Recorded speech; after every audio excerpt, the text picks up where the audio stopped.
It's time for a Contra masterplay.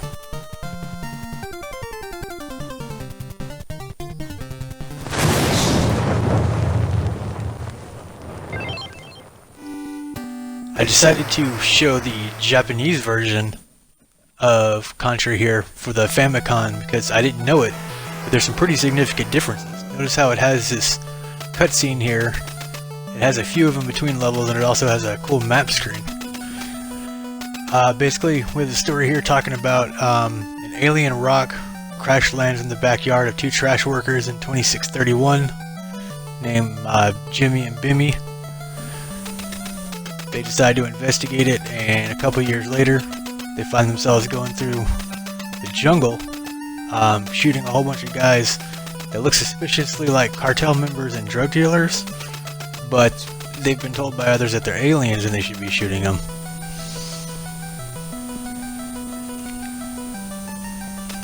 Right here you can see their two union IDs. Like I said, they're both trash men, and basically you have to be a union because if you're not, you either don't get paid or you don't get benefits, so it's pretty rough. What's worse though is that the union dues keep going up. See, look at this cool little map thing detailing where you are and where you're gonna go, starting at a point A in the jungle. You know, the funny part is, when I was younger, I always thought Contra had something to do with actual, like, South American jungle things, and it was supposed to be modeled after, like, somewhat real-world events, and they just happened to slip the alien stuff in towards the end because it was a video game. I never actually read any of the fiction or lore or whatever until much later, and I found out this is taking place in, like, 2600 AD, and there's the whole alien faction called Red Falcon that keep trying to invade. Somehow Jimmy and Bimmy keep managing to stop them because they just have a crap load of bullets and they're really good at doing flips. So that's admirable. Notice how the leaves in the background up there on the trees are actually moving, swaying in the wind. That's another feature of the Japanese version of this game. Thought that was kind of cool. Later on in the winter levels, there's actually snow blowing in the wind. So even though it was made pretty much the same time Famicom as it was for the NES in North America, I'm not sure why the Famicom version had these advancements and then the NES one didn't. Maybe they didn't want to take the time to localize all the cutscenes in between.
Alright man, here we go with second part, sequel to Contra, aka Super Contra, aka Super C.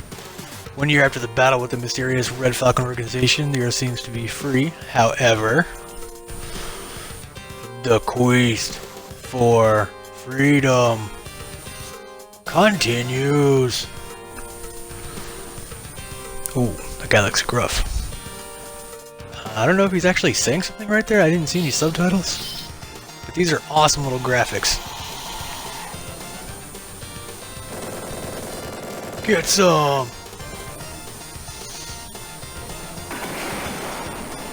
Super Contra. I chose the arcade version because even though it has this weird faded out color, I still think overall it looks better and plays smoother than the Famicom or NES versions, because they get horribly laggy, man, especially if you have like the homing shots or the spread shot. It almost makes them that much more artificially difficult. I much prefer this arcade version. Plus, I never actually got to play Super Contra in the arcades. I never even saw it, so I've always had a soft spot for the arcade version of running it rather than the home ports, which I also never played the home ports either. But I know a friend had them, I just never really got around to it. He would just tell me that it's pretty hard and he didn't want to play. Then at the time we would end up playing Contra 3 instead.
Konami.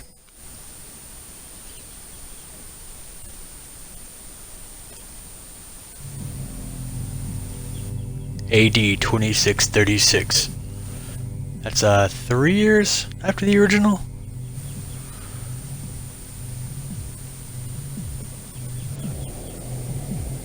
So apparently this is when the Red Falcon organization is doing a large-scale invasion instead of just hiding a couple humanoid aliens out in the jungle and luring trash guys and gorillas into their alien bases. The alien wars begin. It's time for revenge. Let's attack aggressively. Classic lines.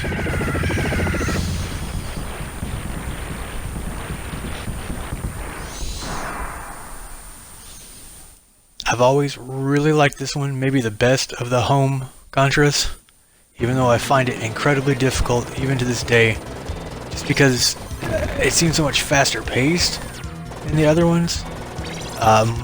More things are coming at you at once from more directions, and this was, I think, the first one where you had to manage the multiple weapons at the same time and switching them. Anyway, still a fun game. Just, oh my goodness. I'm used to playing this in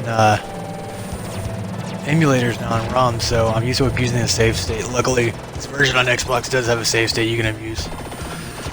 I love these dogs right here that are getting in the trash, and then as you go past them, they start coming after you. Right there, I used a bomb on accident. I think I was just panicking.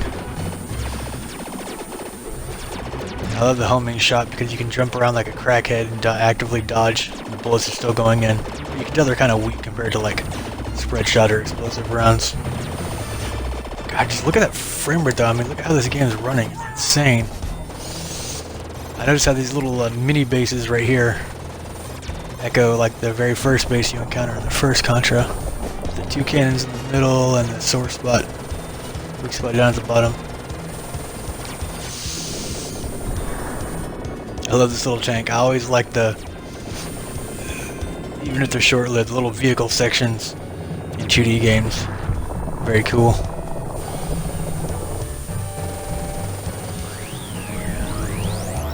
There, I accidentally used a bomb again and jumped into an enemy. Good job.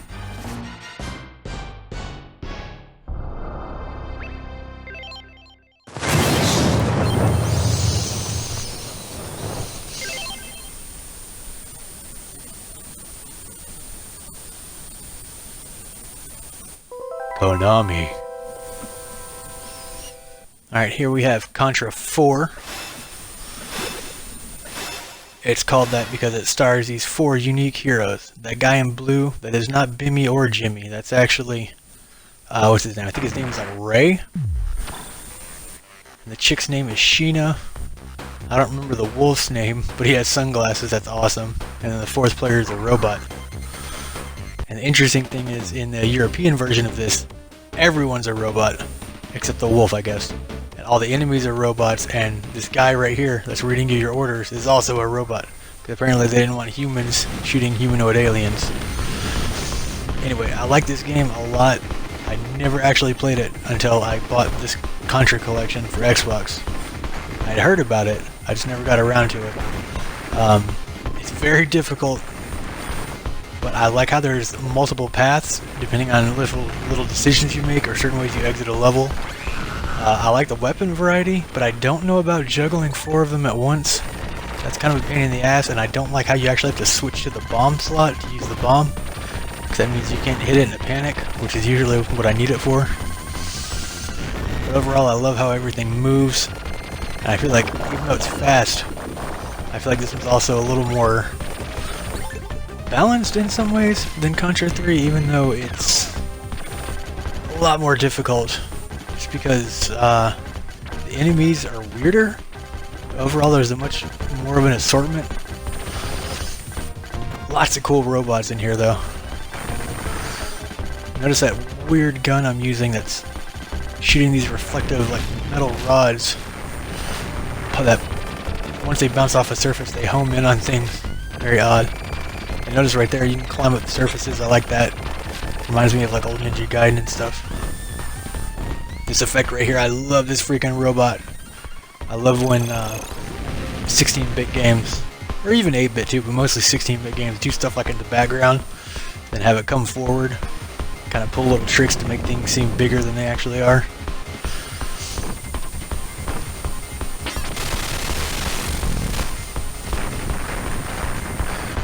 Ooh, I actually dodged that fire. Maybe the first time. And I like how the robot does a little dance right there in between its waves. It's like, yeah, I'm getting shot. I took it down about twice as fast as usual because I had this weird homing rod gun thing. Normally I'm here with like the homing things or a spread shot and it takes longer. I think right here I just jump and miss. Yep. Let's rock, she says in a super compressed voice. You can definitely tell that modern game Blazing Chrome, I think it took the most inspiration from this Contra Hardcore, based on the overall look, the flow of it. Here we have another awesome robot. That's not the unmanned robot, someone is inside there. Yeah, at the beginning the dude said there's an unmanned robot somewhere, but it turns out this is just a distraction, and you find out that a research lab is under attack and some scientists are being held prisoner. So after this level, you can either pursue the bad guy that's driving this robot, or you can go rescue the scientist in the lab, and that changes the route you do, and that's awesome. Unfortunately, I just wish this game either had an easier mode or had an option for more lives, because as it is now, I really have to abuse the save state thing to make any progress. It's just incredibly hard. Then again, I'm also old and slow, that's probably why.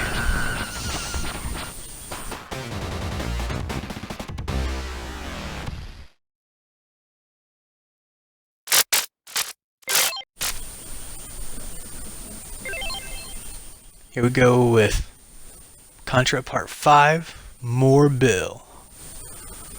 It pretty much has as much bill as you could possibly stand. And oh good, it looks like the video has finally messed up.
Here we have Contra Part 6, The Death of Lance, when you find out that Jimmy and Bimmy's stepson Lance is actually half alien, and he sacrifices himself to save them so they can escape Red Falcon, but he ends up dying.